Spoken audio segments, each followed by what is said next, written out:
My name is Peter Jamieson. I was born in 1967 in Lerwick, Shetland. Grew up there, lived there till I was roughly about 20 years old, and then I moved away to Aberdeen.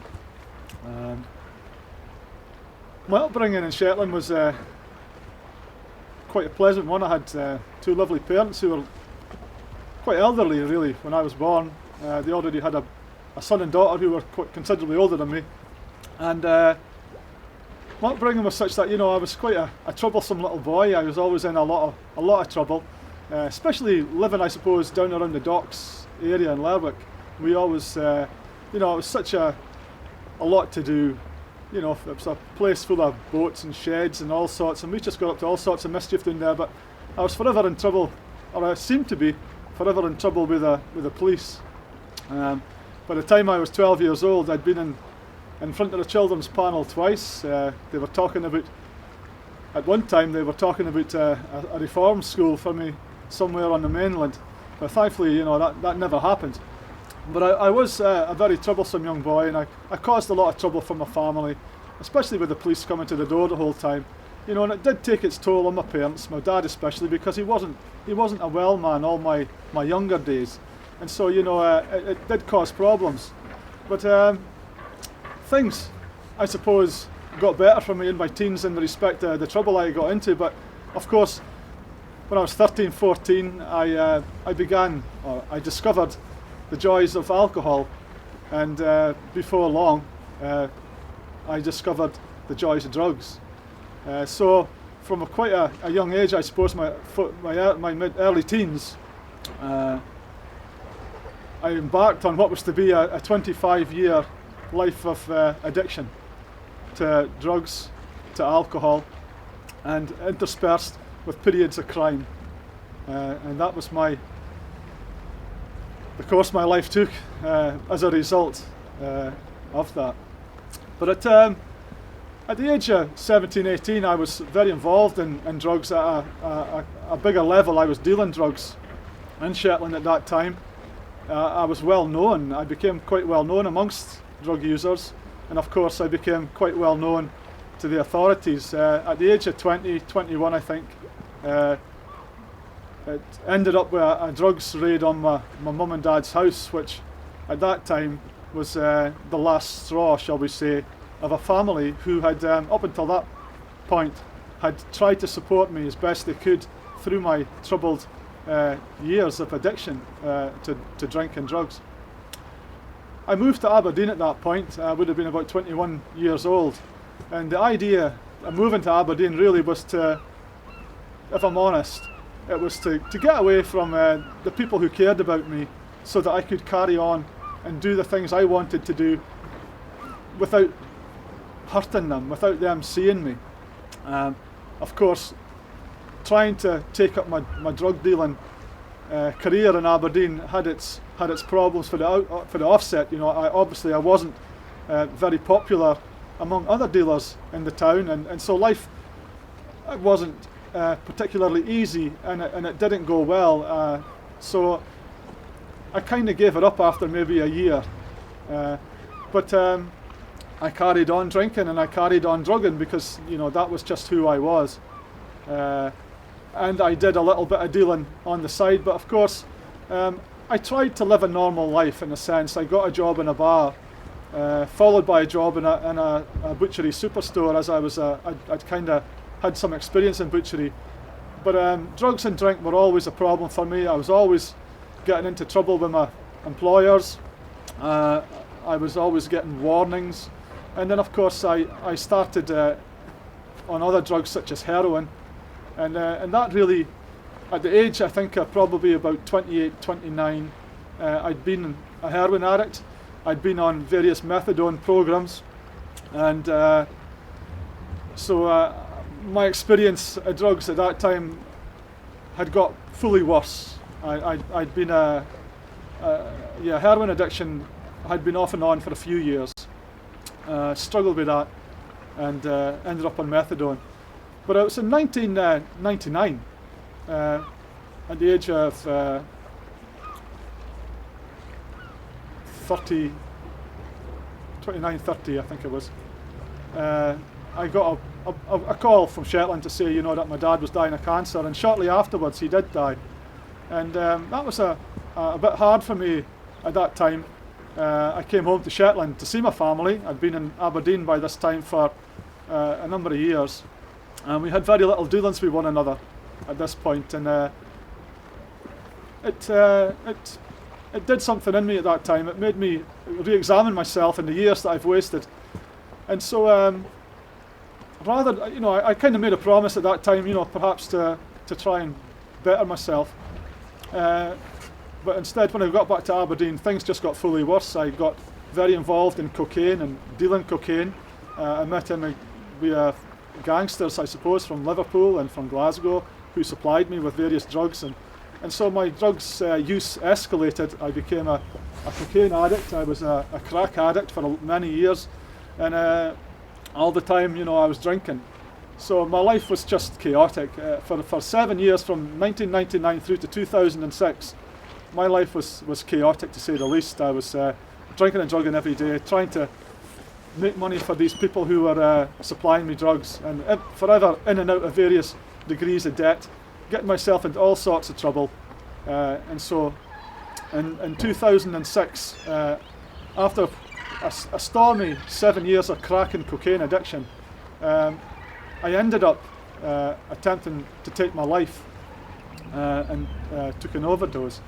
It's not the first time I have taken an overdose. I've done it many times in the past, especially when I've been injecting drugs. I've quite often taken drugs with a hope that I might not wake up. It maybe was never a proper attempt as such, but I've always used drugs to the extent that, when I've taken them, I've taken massive amounts and haven't, just not caring if I ever woke up for that. And so in 2006, that attempt, it landed me in hospital in Aberdeen. This was 17 years, I suppose, after leaving Shetland. I found myself in the ARI in Aberdeen, being checked over by these nurses after having taken an overdose. But it was just shortly after this I returned home to this flat that I was living in at the time with a friend of mine, and I sat on the edge of this bed, just sort of looking at my life and how it had been, disgusted with myself for what had just happened.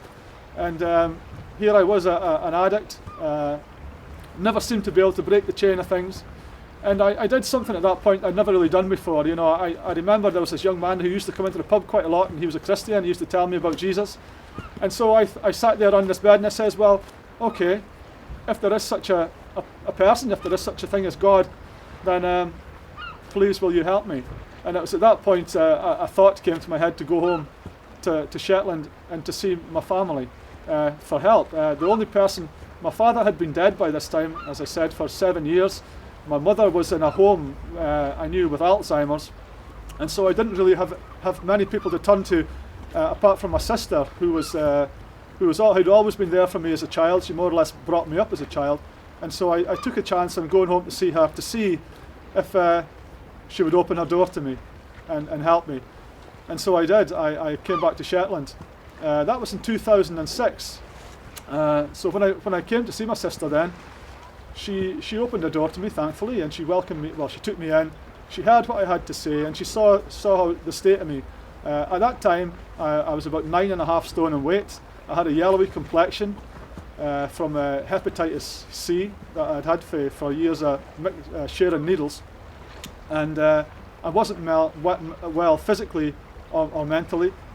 But she took a chance on me. She saw how desperate I was, and so she took me in and helped me to get some appointments with various drugs agencies in Lerwick.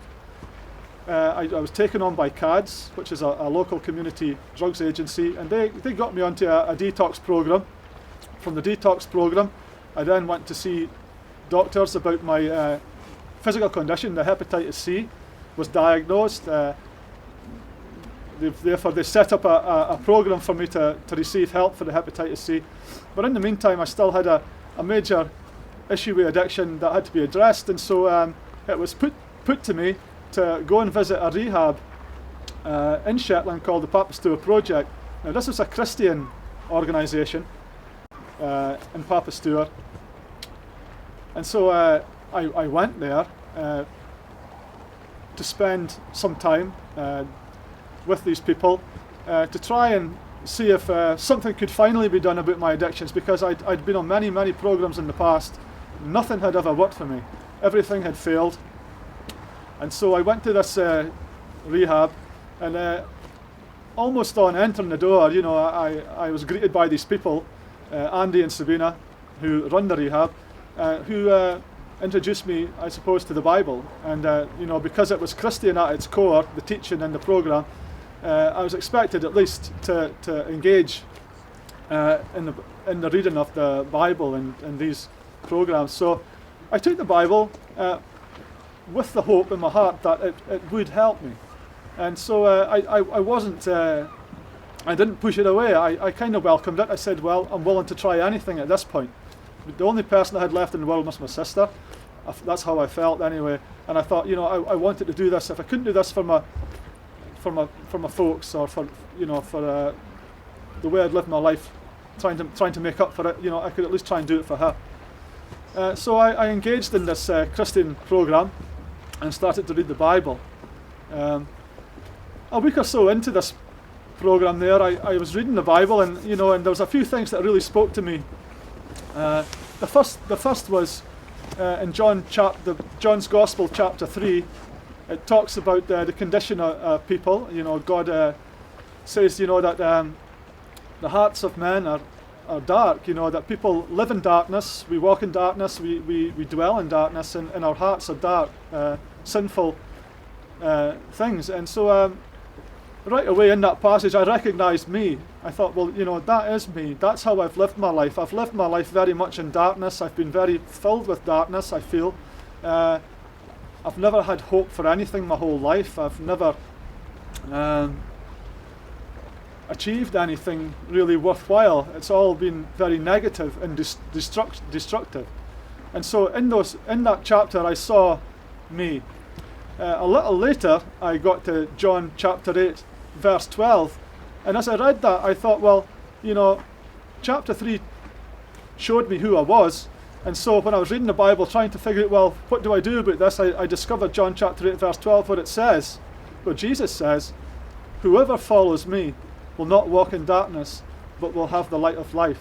And when I read that, I thought, well, okay, I see what you're saying here, but how on earth do I follow you?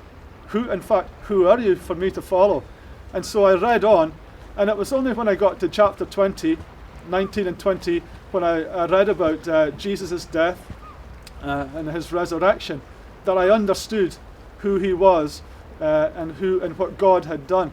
That Jesus had paid with his life for my sin, for my past, for everything that I'd done. He had taken it upon himself and gone upon a cross and given his life so that I could be forgiven, so that I could be reconciled into this family that God has for us, for me, and that I could begin my life again. And I realized at that point, that if this is true, if Jesus is real, and if he has been raised from the dead, then there's hope for me.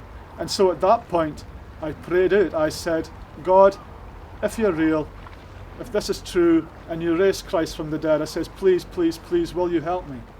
And as I said that prayer, I could see my life almost flashing before my eyes, in a sense, knowing the kind of person I'd been. And I sort of cried out, in my heart, I sort of thought, well, why would God want to help such a person as me? And I really just cried out for forgiveness. I said, I will turn from my wicked ways, from the ways that I've lived my life, and I will follow you, more or less. And at that point, I went to sleep. I went to my little bed, and that night I had a dream. I had a dream in which Jesus came to me, and he spoke with me. And there was obviously things in my heart which needed to be dealt with. And that encounter with Christ changed everything for me. When I woke up for that dream, I knew there and then that my life would never be the same again. Everything had changed for me at that point, and I knew what I had to do was to rebuild my life and to build it on the foundation of Jesus as my Lord and Saviour. And that's what I did. And that was 6.5 years ago, nearly 7 years ago. And I've been a Christian since then. And life has been very different.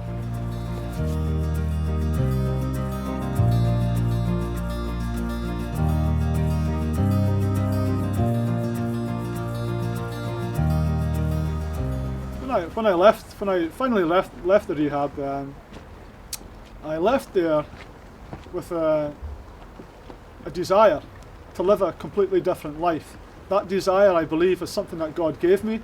It's not something that I've ever had before, because my expectations in the past always ended in disaster. If I ever had any hopes and dreams to do something, they were never fulfilled. They were never completed.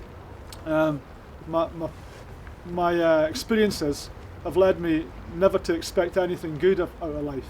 But now I seem to have this desire to live a completely different life, and to be able to, freely and confidently have a hope that things would be different for me. I began, first of all, I suppose, by attending a local Christian church. I got to know some lovely people. It was new to me, becoming a Christian and going to church. It took a little while for me to settle into it, but I had some amazing encounters through the Holy Spirit, through the reading of the Word, through through these things, and I felt strengthened week by week by week. I could feel myself getting stronger. I could feel myself developing as a person, as a Christian. And therefore, I could sense that this excitement, that life was just going to be so much better. Within a few weeks of leaving the rehab, I started working, and I got a job in a salmon factory. I was working up in a little area called Sand, not far from the place here in Scalway where I live. I worked with them for nearly 3 years. The factory actually moved here to Scalway, which was quite handy for me because I was living here. I moved here at that time, and but I still had issues at the time to deal with. One of them was the hepatitis C. I had chronic hepatitis C, which the doctor reckoned I could have had from anything up to possibly 15, 16 years from when I started injecting drugs. They put me on a program, which thankfully was successful. It was a 6-month chemotherapy treatment, which I had to undergo, and it was successful. In fact, it was successful after only a few weeks. I was told that the virus had disappeared, which came as a great surprise to me and many others. But I was completely cleared of hepatitis C, and it was shortly after that. Well, 3 years nearly of working in the salmon factory. It wasn't a place I ever thought I would work, but I enjoyed it. But I really felt God calling me to do something more with my life, or to look at least to pursue a career perhaps more worthwhile. And I suppose one of the biggest regrets I have in my life is the relationship I had with my family. My dad dying, when he did, one of the things I always hoped I'd be able to do one day would be able to say sorry to him for the life I'd given him. My mum, by the time I got back to Shetland, was in a home with Alzheimer's disease, so she had no idea who I was. And so neither of those two people, the two people I love most in this life, I suppose, neither of them got to see the change me. They'd only ever known me as really a drunken and addict since I was a teenage boy up until my 30s. And so this was something, and I suppose I regret it, definitely, but I wanted somehow to do something that would, in a sense, make amends. And so I really felt God calling me one day to work in a care home right next door to my house. It was a place I've seen every day. When I opened my curtains, I would see this care home full of elderly people. I would see the staff coming and going nearly every day, and I would always wonder what went on in that building, what kind of people were in there. And as I kind of grew in my Christian life and read more in Scripture, I felt God calling me. why don't you go in there and get an application form and at least apply for a job, because there's something in there for you. At that time, I had no idea that I could do anything of that nature. In fact, it terrified me to think that I could go in and work with elderly people. But I went in one day, I asked for an application form, I took it home and I filled it out. It didn't take very long, mind you, because I had absolutely no experiences to put in there worthwhile. I had no qualifications from school. In fact, I was kicked out of school at 15. And I thought, well, I'll stick this in. I don't know if they'll take it on board, because there's nothing really here of any value to an employer. And I stuck it in there, but it's a Church of Scotland home.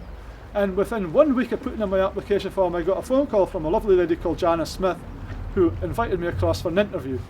I went across for an interview, and within 2 months, they had agreed to take me on not as a carer, but as an assistant in the day centre.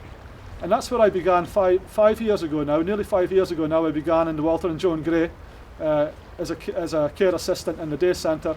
And in that time I have progressed to where I'm now a duty senior in the residential area of the home. But from the first day working in the home, you know, I felt this love that I never really knew was in me.